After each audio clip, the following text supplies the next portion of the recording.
Hello, I'm Lise Colucci, one of the life coaches at queenbeing.com, where we help you to discover, understand, and overcome narcissistic abuse and toxic relationships, and all that comes after that. So, hello, welcome. Hi, E-Rock Freedom and Nikki Ann, and we're going to do our thing again where it delays. Someday I'll get it computer fixed. I do not know what happened or why it's doing it. As I said, not my thing. So here we go. Today, we're going to talk a little about recovery and not so much about the narcissist themselves. Okay, so we'll get started as soon as this calms itself down. How you guys doing today? It's raining here, which is really strange. I mean, not really, but kind of. It's dark and rainy. Anyway, hi, Lori. Lori Rose. Okay, there we go. Now I can start. Okay, so look at my hair. It's doing a weird thing. We'll do that. Okay, here we go.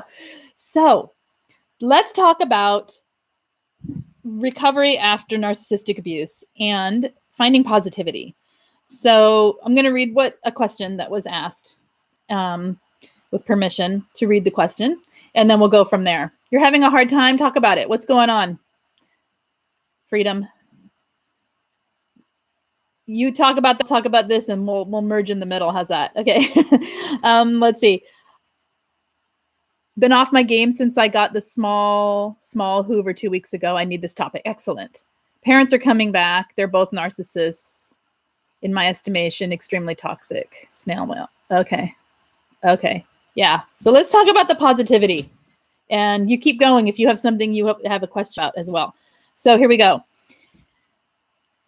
Someone was saying that their personally is trying to work out how to deal with rebuilding my life and being positive and such.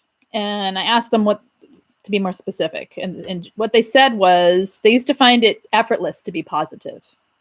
They feel at heart that they are positive. But after the horror, because it was years and years of horror, it's like my head now goes negative and it gets bleak and negative spirals. Counseling helps, but it's still hard to deal with the sadness and anger and being stuck there. And my life wasn't what I had planned.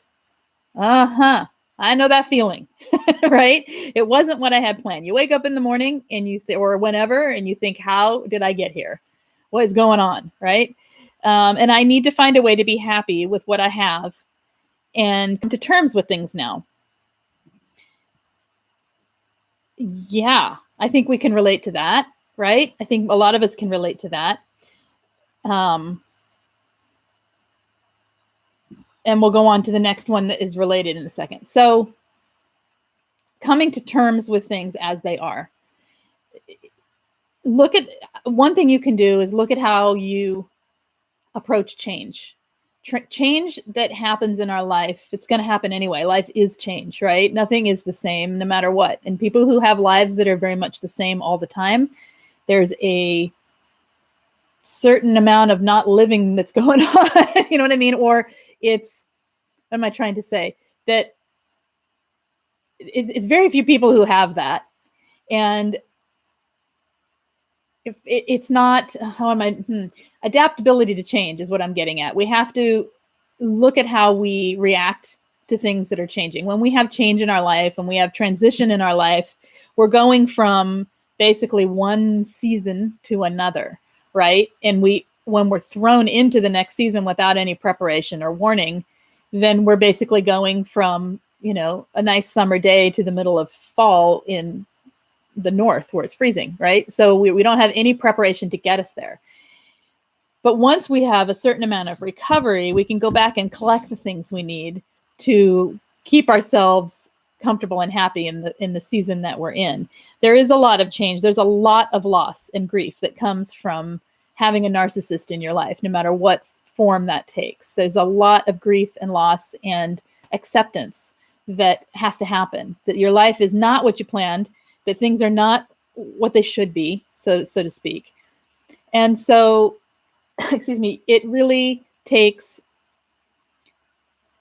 sort of an intentional effort sometimes to seek the positive and to seek what is going on in your life that is the direction you wish for it to take. It can take looking at really, really tiny things.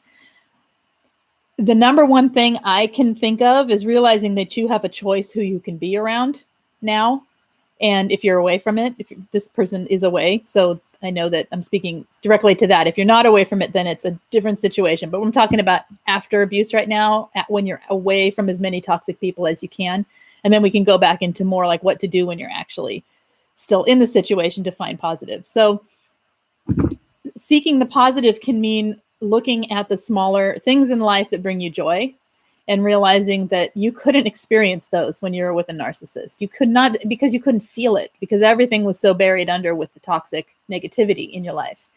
And feeling appreciation and gratitude, feelings of, so I mean, gratitude lists obviously is one way, and we should be doing those anyway, right? But there's no should. The should is only in that it helps your life. It helps your experience of your life when you're able to create a gratitude list and really feel the gratitude for the things that you put on that list, and including yourself. So 3 things you love about yourself as well in there. It's doing that at night and then rereading it in the morning. It sets your intent before you sleep, and it sets your pace and your mood for the morning, right? Things like that can help. Being with yourself with whatever you're doing. In other words, if you're out taking a walk, just like be with yourself while you're walking and notice what's going on around you and take in, it's allowing yourself to have the positive experiences sometimes. And I'm going to read one more because it goes with it, and then we'll talk, and then I'll come back to what you guys are saying here. The other person who had a very related thing says that in recovering and dealing with emotions that had been suppressed in the relationship, so learning to feel again and bring back the sparkle in life and discovering the new me. When we are with toxic people, most of us dissociate. So we disassociate from our own emotions, from all of the emotions, not just from the negative ones, from the good ones too. We find a midline. We find a balance in, not even a balance. We find a place to sort of tread water. You know what I'm saying? It's not, we're not going under with the dark emotions and the negativity, and we're not rising above it in the happy emotions anymore. What we do is we learn to stay right in the middle with a dissociative sort of disconnect from our own feelings. And that takes time to break away from. It's not safe when you're with a narcissistic person to have the big feels. And most of us are empaths, as we're finding out, right? Most of us have the big feels, and we are suppressing the very nature of who we are when we are suppressing that. When we are disassociating from both the good and the bad in order to survive, we're having to suppress not only our feelings, but our very nature of who we are. And it's like living in a cocoon for a while, right? We cocoon up so that we're safe and protected, or we're just covered over, right? So I think looking at where that is a scary thing to feel again, looking at, I mean, everyone's going to have a different experience of this. For some people, it might not be fear. It might just be, their ability to have a strong will and grit their teeth and get through things, right? That's not fear. That's powerful grit. So it's look for the protector. Where is it protecting you to not feel? Where did it protect you to not feel? And realize that that's no longer in your life. And if it is, hi Mo Cowboy, I haven't seen you in a while. How are you? If you realize that you have this protector in your, well, we all have a protector, but when you find it, right, that it's protecting you from not having to feel, then you can work on letting yourself feel again. Let's see. I'm going to read what some of you guys are saying here and come back to this because there's a lot going on. Been off my game since I got the small. Okay, we've talked about it. Let's see. Saw your therapist and got awful vibes. That's not good. I feel really lonely, really alone, and I feel like I lost my shine, as they say. That's kind of what we're talking about, right? Yeah, you can relate to that. My sister died. Oh, okay, died a few years ago. Our mother hated her. She was extremely pathologized. I'm sorry. I feel sky-high anxiety around people, constantly breathing, thinking of you guys' teachings. Okay. You're overwhelmed. Okay. Overwhelmed, it's a slowing down when you're overwhelmed, right? Because you can't take anymore. So slowing down to breathe, taking it piece by piece. Some days suck, right? They just do. And finding little bits of relief, even if it's just listening, or it is extremely lonely. I feel like I'm being raked over the coals. Yeah. Dealing with the consequences of allowing several toxic people in my life. It is extremely lonely. So, yeah, it takes a bit to step away from it and find that the loneliness is actually a good place when you don't have toxic people. When you're lonely and you're alone, when they're not around you, you realize, oh my gosh, I don't have that in my life. So it's a little less of a bad lonely. Does that make sense? It's count all the time, reminding myself I'm not crazy, but I feel crazy because they're around you. Is that why? Oh, please don't ring. I knew this was going to happen. I can't do much with that. Sorry. Okay. Let's see. Mo Cowboy, you're not alone, he's saying, and you are here and being heard. I'm sorry you're experiencing a tough time, and some therapists are creepers, not all, yet some. That was very sweet, and it's very true. And that's what we're here for, right? Is to help one another through these lonely times. Let's see. How can we set goals while not setting expectations? Ooh, good one. Well, that's a good question. How can you set goals while not setting expectations? Name a goal and talk about the expectations. I'm better with practical than totally theoretical. What goal, Nikki Ann? Just name a goal and what would your expectations be around it? Okay. Taking time for me, spending time ruminating on the massive amount of information I've consumed in the last 4 years, and mostly talking about it with plants and critters in nature. That's good. Okay. All right. So bringing your shine back. Seeing where you are, where the having to disconnect from the feelings has kept you safe, number one, right? And allowing feeling in. And I think that one safer way to do that is through actual sensation rather than emotions, because it's not as triggering. Well, it can be triggering, but it's not as triggering to go directly to your emotions, and trying to feel everything you feel in a day can be extremely overwhelming and triggering when you're trying to start this. So sometimes it's noticing the sensations around you. Pay attention to what you see and what you smell, and actually identify it and bring it into your awareness and see if an emotion comes up and let yourself feel it.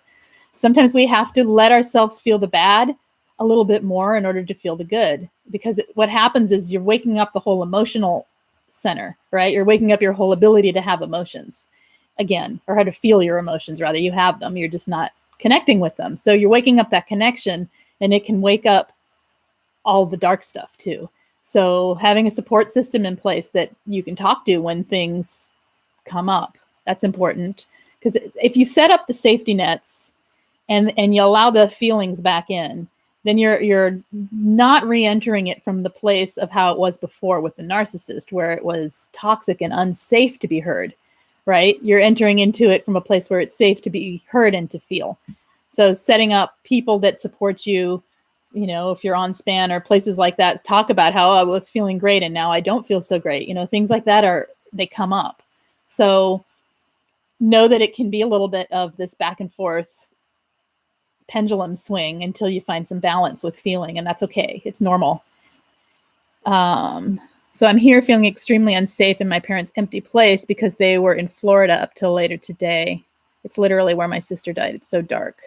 Can't even explain it. Can you get out and take a walk or do something that is getting some change of scenery or change of pace or anything that would help you feel less trapped in that situation?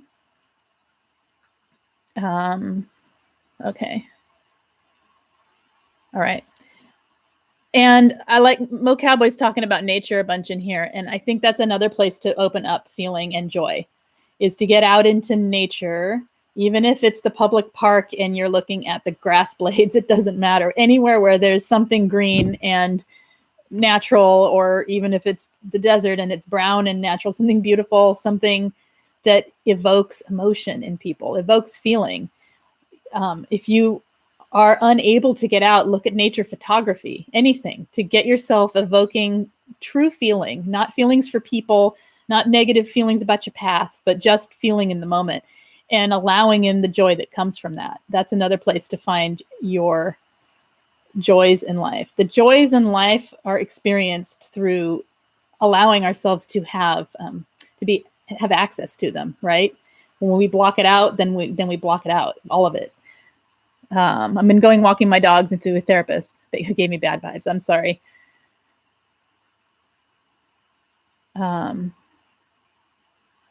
There are some nice tree-lined blocks around here when I walk my dog. So it's not going to help everything. This is a different situation because you've got narcissists coming right back into your life any second, right? So it's not going to help everything, but it's taking breaks sometimes from the toxic feelings, from the negative feelings, from the sadness, from the loneliness, to notice and experience the good things, because then you're balancing your day a little bit. So notice those tree-lined blocks. Look for, look for 3 things you can at least feel neutral and somewhat happy about. Maybe if it's just the dog's tail wagging, it doesn't matter. Tiny, tiny things that are not related to anything except what's going on right in front of you. Oh, good. An example. Thank you. That will be helpful. Because that was a good question, and I am stumped right now. I'm kind of going without any notes today and feeling a little spacey. So, but joy. Okay, finding your joy again, finding it in the first place, right? It's a journey into yourself. It's not, if you've always had it, like the first person asked, you used to have it and it's gone. That can almost be more confusing, I would think, because it should be natural to you. But I think what they've done and what people do, like I said, is learn to shut off the mechanism of feeling, of experiencing feeling. Of course, you still feel, but you're not experiencing your feelings because you're dissociating from them. So baby steps and finding your way in, finding joy outside of people, looking for it in other things, in sensation. Another thing you can try is set some timers for yourself. And when those timers go off, just randomly, when they go off, just write down the things you feel in that moment. There should be more than 3. Just notice. There should be. Usually I don't say should, but most people have 3 to 8 things going on at one time. So pay attention to what you're actually feeling in the moment. And it is going to wake up both the good and the bad emotions, but that's what we want. We don't want to just feel the joy. We want to feel everything because that's part of living, right? All right. I have a hard time doing anything alone. Anxiety. Wish I could find a fishing partner. How about Meetup? I bet there's fishing groups on Meetup. I bet. Or a dog. Dogs would go fishing with you. Something. Learning to be alone, even with anxiety. It's interesting. As I purged toxicity from my life, the fear of being alone went with it. And I mean, maybe I'm just fortunate in that, but I have to work the anxiety piece. And by that, I mean, I got to walk every day or else it comes back. So having a text buddy, even if they don't sit with you, someone to text while you're fishing, that can help. Having podcasts with you that you can listen to, knowing that you've got a whole community of people who are rooting for you to go do the thing and report back at how great the fishing was. Finding it's really hard to stay in your own body and calm when you have anxiety, isn't it? And part of finding joy is discovering where we have these blocks to the joy, and that could be one for you. The belief that doing anything alone is whatever, and trying to shift that belief to something that is more positive. And if it doesn't work, then you find people. Look for those fishing partners. They're out there. Lots of people like fishing. See if you have a niece or a nephew or kids or whatever, take them fishing, things like that. Lots of flashbacks because you're back in your old childhood space. They're such terrible people. Can you change or rearrange the space at all so it looks different? That might help. Even if it's just putting, completely changing the color of the bedding or something, do something to make it completely different. It may help a little bit. I just joined this call. Hi, Stacy. Any tips for getting rid of the narcissist from your head? Yeah. Okay. It's active. It's active work to get them out of our heads. It's not like you can just think about something else and it'll go away. It's a pervasive thinking, isn't it? So number one, get rid of them in every other aspect of your life. Get rid of the pictures, get rid of the texts, block them everywhere that you can block them. No contact, 100%. Clean it up. Clean up, change. If you lived with them, rearrange your furniture, paint a wall, do something to make it yours. The more you reclaim you, the less space there is for them. That's how I look at it. The more you reclaim your own thoughts, your own actions, what you look at, and the less reminders you have of them, the better. So eliminate everything you can think of. If you can't throw things away, box them away and put them away, far, far away from you. And so what happens, Stacy? How does it happen that it sticks in your head? All right, what are you thinking about? Maybe it will help. I'll have other tips beyond that if you tell me a little bit more. Let's see. Toxic people identify what brings you joy, and they kill your joy. So it takes time to allow joy back in without too much fear of a toxic person smashing you. And that's exactly, we're waiting for the other shoe to drop. Hey, James, we're waiting for the other shoe to drop when we experience any joy. And it happens without us thinking about it. It's not like we're like, oh, I feel so happy. Oh, wait, where's the shoe? It's going to drop. No, it's happening whether you want it to or not. So when you feel the joy being suppressed and being sucked back down, it's almost like you have to give yourself permission to feel it. Yes, life has ups and downs. Yes, this joy is fleeting. It's a moment in time. But you know what? If you don't experience it, you don't get that moment. So it's a way of getting the toxic people out of your head to reclaim the joy and to reclaim those moments. And it takes a balance, and it takes seeing, to me, it's all about our beliefs, and it's all about our experience of ourself from the inside out. So if we're experiencing something like joy and we hear ourselves saying, well, this isn't going to last, well, then you just killed it, right? But it's not that you did it on purpose. It's the pattern that was set up. And so you can only work if you know the pattern, and then you can work to shift the way you think about it. And sometimes it just takes time. Yeah. Let's see. Yes, I put the photo albums and stuff away. I just don't want to accept this as permanent. Nothing's permanent, right? It's not permanent. This is now. This is just for right now. And it just redoing things doesn't make it permanent. Redoing things makes it yours in the moment. How's that? Does that help? Okay. All right. I lost somebody who had a question. Who was it? Nikki, did you come up with an example, or did I miss it?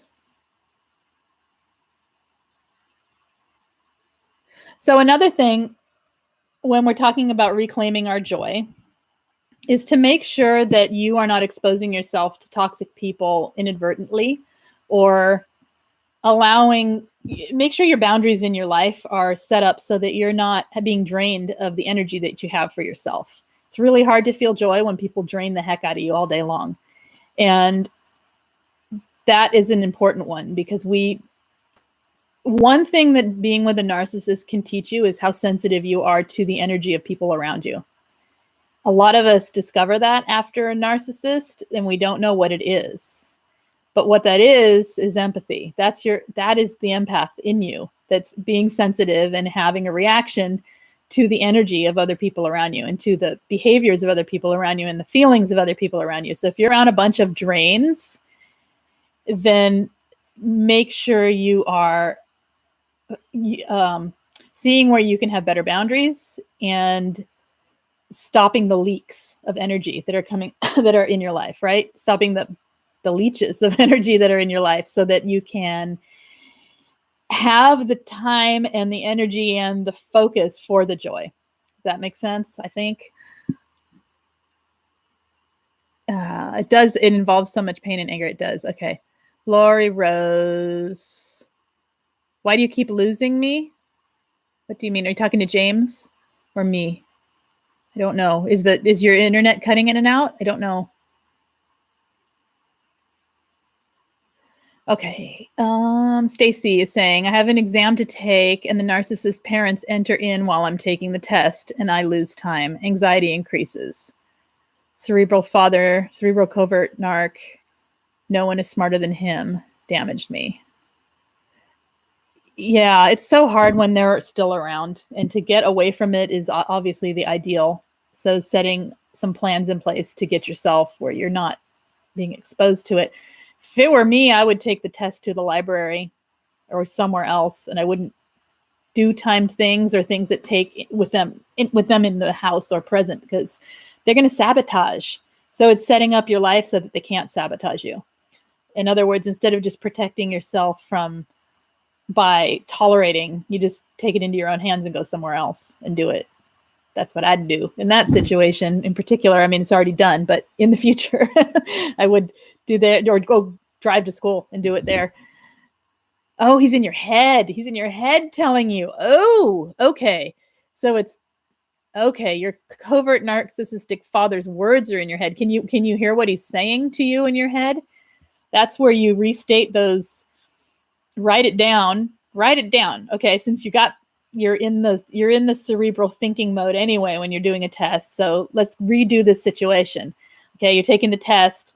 Dad's voice comes in your head. That's not right. You're never going to get it right. You can't do as well as I would do anyway, because I always got A's. You're never going to get more than a C anyway, blah, blah, blah, whatever he's saying. Write it down. I'm not good enough, whatever it is you're feeling. And then take a Sharpie and cross it the heck out and write what you believe about yourself or what you want to believe. I can ace this test. This is, my struggles are my own and I enjoy learning, whatever you need to say to yourself, restate it, but completely cross it out. Like, write it down. There's Dad's voice. That's not my voice. As you're crossing it out, write it down and see if that helps to, over and over again, doing things like that can help you to disbelieve, or at least to start to shift the beliefs. Yeah. Or images. Images are harder, right? Because they're not in our logic center. They're in our imagination, right? They're in our creative center of our brain.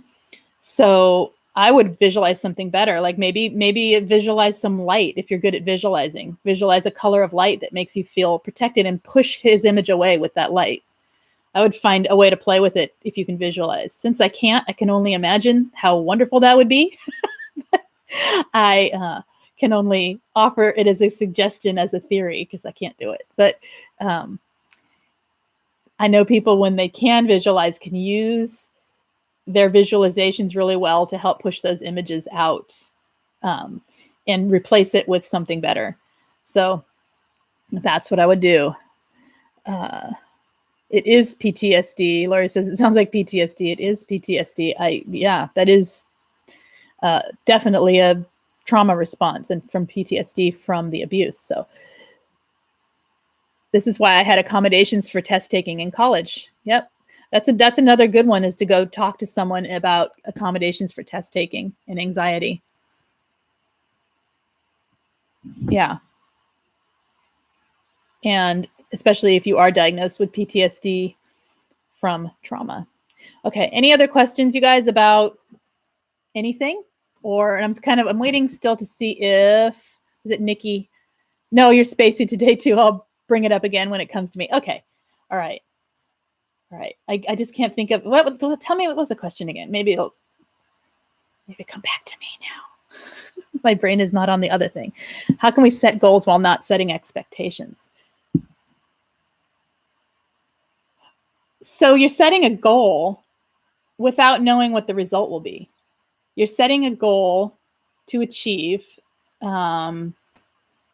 Do you mean a psychological goal or a work goal or just any old goal? I mean, it's interesting because part of the process of goal setting is having that expectation dangling in front of you, right? So if you have a weight loss goal, you can visualize yourself that weight. I don't know that you separate the two necessarily. I think what you don't do is attach to the expectation as the only reality, because you may supersede that goal. You may do better than that goal, and you may fall short of that goal. And that's okay, because what happens then is you restate a new goal. You see what, you give it a time frame maybe of, okay, so in 3 months, this will be my goal. And then you revisit it at that time frame. But within that time frame, that goal is, golden, right? That you stick with it. And when you get there, instead of the expectation is that you will have met the goal, of course. But if you actually honestly look at it and you say, oh, I didn't meet the goal. Okay, let's set a new goal. And so it's more about the judging of yourself of the expectations being met or not met, I think, rather than it is to not have an expectation. Now, if it's a goal for something that involves someone else, so you have say a relationship goal, that's a totally different thing, because you can't have an expectation on another person. You can only have them on yourself, because it's always going to let you down. Most people, you know what I mean? That's not a safe place to set an expectation. Plus, it's not fair to the other person to have expectations on them. You can only let them come to the table where they're at. So it depends on the situation of that. But I think resetting of goals is totally natural and normal. And I think it's how people who do well succeed. That they realize where their goals were met, they realize where they weren't met, and they figure out different strategies for how to meet the goal. Or they try harder and do the same thing, depending on the situation. They assess it. And so maybe it's breaking the goals down from short-term goals, long-term goals, you know what I mean? And reassessing as you get to each point, writing them down, actually having them on paper so you can see what they are and where you're trying to aim for. And then really working to not judge yourself, that we're not perfect beings. None of us are. And we would be boring if we were, right? So keeping that mindset that it's not going to be perfect, and that's okay. And whatever goal, wherever you end up, look at what happened and be honest and fair with yourself with setting the next goal. We can't meet every goal, right? I think it's perspective. That's what I'm getting at. The perspective on how we look at it, how we look at that expectation. All right. This is why I had accommodation. Oh, we read that. Let's see. Excellent suggestion. Playing with the inner critic. I visualize them on the couch, blowing away and finding them amusing as they attempt to scream louder and louder and move as they move away. Ah, yeah, right. Yeah. Cartoon-like funny. That's right. When you can use visualizations to push away the toxic person from your mind if they're come in an image. All right. Okay. Anything else, you guys? I'm trying to think of other ways to find joy here as well. Like I said, I think a lot of it has to do with our, okay, good. That was what you're asking. Yes. Okay. All right. If you have a specific later, I'm happy to keep going with that. It's kind of an interesting one, because how do you separate those two? Right. All right. Okay. What was I going to say? Joy. Humor, letting humor in your life. That's another way to find joy. Being around funny people. Oh my gosh, make new friends. Go to meetups, make new friends. Let people be themselves and find the joy in being around people who are positive. That's a big one, is keeping the negative people away and letting the positive people in. And it really does work. It really does work. And they don't have to be in your life like in an enmeshed, crazy way where it's like every second of your day. Just recognizing who you're letting in, so that when you have people around you, they're actually reciprocally giving energy rather than taking away the energy. That can help with finding joy too. Joy from the smell of roses, cookies, and pizza. Exactly. Use your senses. That's what we were saying earlier. Use your senses to awaken joy. And know that if it used to be easy before the narcissist, that you were just a happy person, it probably isn't going to be like that right off the bat, as you reawaken the joy. So recognize when there is joy. Maybe keep a journal of what you found joyful in the day, or happy or beautiful or whatever, so that you can see that you are experiencing the joys in life. You're just not where you want to be with them yet. And so you're working toward it. It's okay. Let's see. I think I wallow in I'm not good enough because I didn't meet my expectations and then my goals suffer. Right. It's the judgment you have on yourself once the goals aren't met, on the expectation. So it's not really about the expectation. It's about the judgment once you have or have not met that expectation. So what does that mean? What are you expecting from yourself? Perfection? What do you tell yourself? I'm not good enough. Well, how can you work to shift I'm not good enough into I am enough, right? All kinds of ways to do that. But affirmations are a good place. Sometimes we have to feel the thing that we don't want to feel, which is the letdown of the expectation not being met, and try to apply the affirmation, I am enough, and I didn't meet that goal, and that's when the belief systems start to change because we start to experience it differently. So sometimes we have to go into the hard stuff in order to get where we want to be. In other words, test the waters, right? Set small goals, see where they go, and listen when that voice comes up and restate it immediately. That's not your voice. And that's another one, Nikki, to remember. That's not your voice. You didn't tell yourself I'm not good enough. Someone else did. And who are they? Who are they to tell you what you are, right? They're not obviously very good people if that's what they told you. So listen to a better person who is you and find a different voice. Listen to your authentic voice. She wouldn't say that to yourself. She wouldn't say that to Nikki. That's what I'm trying to say.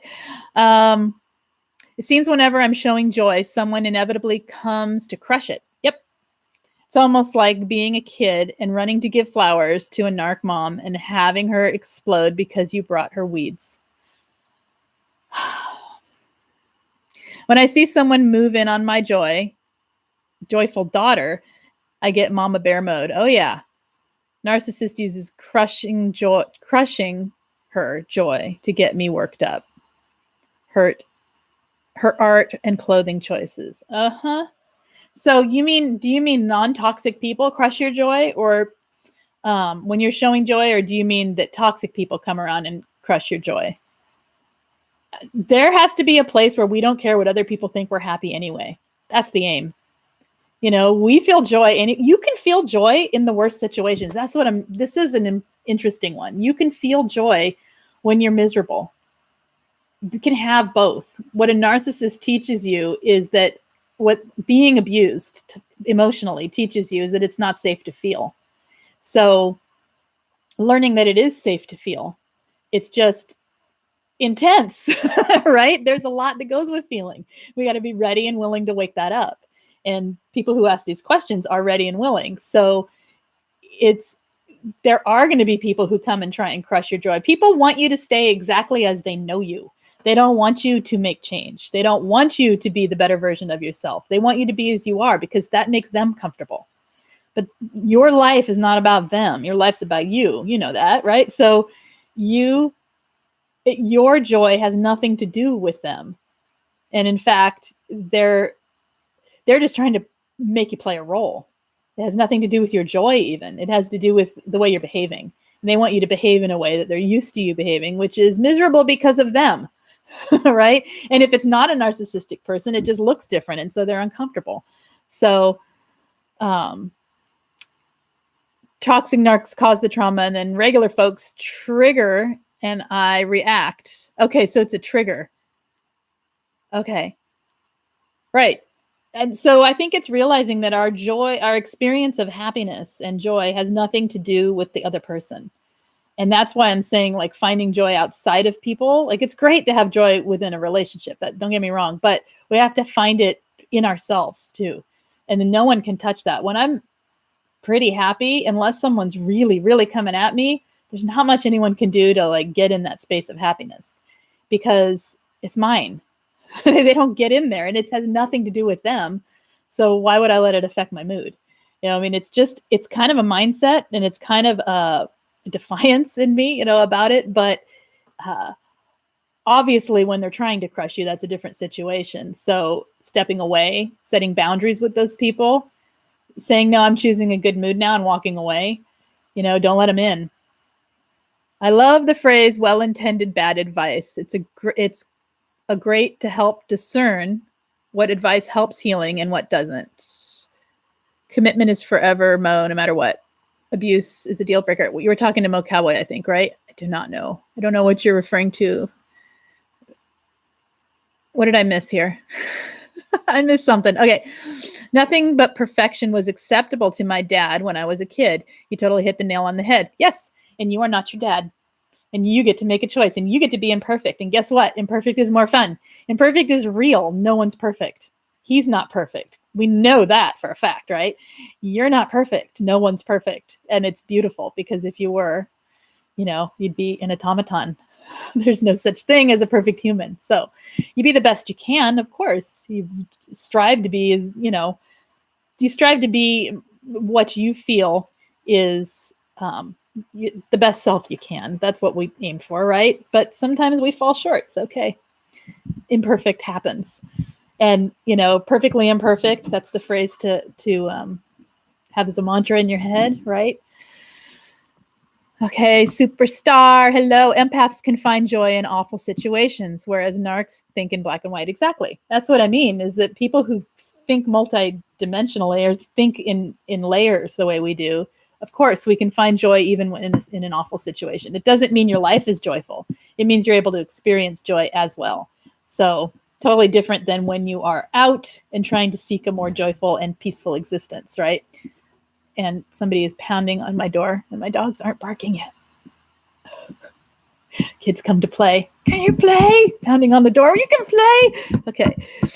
Yep. Perfect in my imperfection. Exactly. Perfect in my imperfection. Perfectly myself. Take it or leave it. That's right. We don't get to leave it. We get to take it. We are who we are, right? Not to say that you don't want to try to improve. That's a different situation, but accepting your core of who you are, right? I brought my ex some of my work lunch because it tasted awesome. She said, thank you for the scraps from your plate. Did not feel loved that day. No love without external materialistic factors. Well, that's awful. Yeah, that's when I'd take it back and eat it in front of them. My goodness. They're just horrible. Horrible people. Okay. Anything else you guys have today or anything you want to add about finding joy and learning to experience the positivity in your life again? What has helped? Anything that has helped? I would say also something I missed is find movement in your life. Find a way to move your body. There's so much healing that can happen when you get out of your head and your emotions and use posture. So dancing, yoga, Pilates, anything that uses posture and grace or movement, core muscles that help you stand upright and feel the power of being human in your body, and the movement of the arms and the legs. So we're not just standing in our little, not moving positions. When we're not moving, we're kind of in this, and our emotions are reeling at the same time. I feel like it shuts us down into the freeze mode. When you add motion to your life and activity, if you can't, if you're sitting and you're unable to move because you have disability or whatever, you can move your arms around. You can move something around if you can, right? That motion can help you get out of your head, get out of your feelings for the amount of time that you're doing that thing, but you're still processing all of this stuff through the body. It's kind of amazing. And through that, you can find a lot of joy without even knowing it. And I'm not saying work out hard and sit and think about your problems. I'm talking about things that sometimes take you out of your comfort zone, things that force you into postures that are upright, and then you're using your body for strength, like yoga and Pilates. They really help with that. Anyway, that can help find joy. Maybe not while you're doing it right away, but it really does help people. Nobody's talking. Is anybody asking? No. Okay. Yeah. Trying to think of other joy-seeking things before I go here. Doing new things, learning new things, using your mind in ways that you haven't used them in a while can bring you joy. It can bring you frustration. And through that frustration and working your way through things, you might find joy. You might find you hate it, put it down, find something else. You don't have to stick with it. Do something else. Finding new social outlets like Meetup or places that wherever you can go to meet people on a safe level that's kind of doesn't have to be super personal, but that can bring you joy just being around people if you're more extroverted. And if you're not, doing things alone might be helpful if you're more introverted. Art brings me joy. Art is a good one. Creativity, that's where I was going next. Finding your creativity. If you've set it aside, if you've never had it, if you're doing it, so if you've set it aside or you've never had it, it might be time to bring in some creativity. So try things. Take an art class. Try different art mediums. Try pottery. Try painting, whatever. Try sketching. If you need it to be free, sketch. A piece of paper and a pencil, right? If you're not good at sketching, who cares? It doesn't matter. Trace something and shade it. Anything. Coloring books. It doesn't matter. Creativity can help open up your access to joy or bring you joy. You're right. Trying to go where other people are, the gyms, stores, with changing inventory, helping others. I like that. So it's like something new and exciting to hunt for, right? Pulling weeds and watering my yard. So yes, being out in nature, taking care of nature, and then like that super satisfying thing of clearing a patch of earth. There's something in that, right? Mindfulness meditation helps me. Absolutely. Keeping up with that. And if you don't already do it, 10 minutes twice a day, if you can, is super useful. And it helps calm the nervous system, and it allows you to have access to gratitude and joy a little bit easier. What about when the body is triggered and you can feel the hormones, even when you logically work things out, but physically feel symptoms of unmetabolized hormones? I walk. That's what I do when I feel that. I just walk. I walk it off, dance it off, do something with movement. When your body is feeling something, I go to the body and give it something, right? So maybe usually it comes to me as anxiety. I don't know what it feels like to you, Rebecca. Is it like anxiety, panic? It depends what you're feeling, right? Pay attention if you've fed your body. Have you fed and watered your body recently? Are you hydrated? Are you hungry? What do you need? Listening to the body's symptoms and maybe not hyper identifying with them, but just recognizing them so that you can find ways to move it through. Especially if it's adrenaline. Adrenaline, we got to move it out. You can't just sit there when you have adrenaline. Clean something, do some push-ups, whatever, anything to move it. Okay. Oh, that right there, that was it. Okay. Is the anxiety adrenaline feeling? Yeah. Get moving. Get moving, and core muscle work is useful for that because it's tiring and it really gets into it gets you into a calming place. It can, if you do it right and carefully. So, excuse me. So, forgetting to eat and drink. Okay. Yeah. You got to take care of the beast, right? The body needs care. It does. Make sure you water it and feed it and bathe it and do all the things that it make it happy. And then your body isn't suffering quite so much. Going someplace where everybody knows your name. And if they don't, maybe going often enough so they will. It's true. Being recognized and seen and validated for being who you are. You're just being. They don't have to know you well. Just like, hey, web education, how's it going? Right? That's what they say when you walk in, right? Kidding. They know your real name, and that's okay. Okay, so yeah, that's a good one. I like that. And if you don't have that in life, or if you're an introverted, shyer type, or if you don't like going out, then find it online. It doesn't have to be in person every single time. It's nice when it is, because the human connection is what we need, right? But find it in a support group that you come on and people say, hey, web education, how's it going? Or I like what you said today, or whatever. Post something positive to someone else. Bring positivity to the world around you can help you feel joy as well. Helping others, I think you said that up there too. Helping others is good. It helps you find joy, but bringing positivity and Lightheartedness to things around you can help. It helps having the experience of yourself being joyful. That's what we're looking for.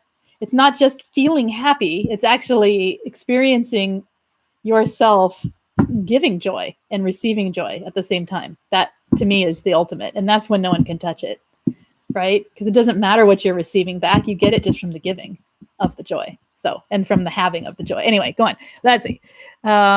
They know me at Buffalo Wild Wings. They say, James the Broviver when you walk in, right? Or at that church group. Excellent. It's good. And it makes you happy, right? When people recognize you. That's good. Yeah. And if you are physically able to work up a sweat, check out health benefits of our bodies sweating. Absolutely. Can remove some of the unmetabolized hormones produced in excess in response to trauma. Sweating. Yes. Work it. Okay. I mostly go for the beer, not to the church group. Well, maybe they have beer. I don't know. If so, I'm coming. Just kidding. All right. Anything else about joy, you guys, that can help other people who are seeking it? Or any problems with finding it that we can talk about? I'm going to end here in about a minute or two, unless there's other replies. And I think Thursday, I'm going to talk about Hoovers a bit on Thursday. Hoovers. I think that's what is on I have, but I could be wrong. Okay. And that's it. Are we done? Okay. Good night, Gracie. All right. You guys go find some joy. Go be happy just for a second. Longer, hopefully, but seek it and let yourself feel it and report back. See if it helps. Okay. All right. You guys take care. If you have not already done so and you enjoy these live broadcasts, live streams, whatever they're called, subscribe, hit the notification button so you get notifications. If you would like notifications texted to you, text me at 33222 and put the word Lise Live, all one word, LISELIVE. And you will get notifications about 5 to 10 minutes before I come on every time. And if you have not already hit the like button, if you enjoyed today's topic, or if you want topics like it, or you just feel like hitting a thumbs up, hit the thumbs up. And let's see what else. I guess that's it. You guys take care. Anytime you need to contact me, information's in the main description of each program. So you guys take care, and I will see you on Thursday. Bye-bye.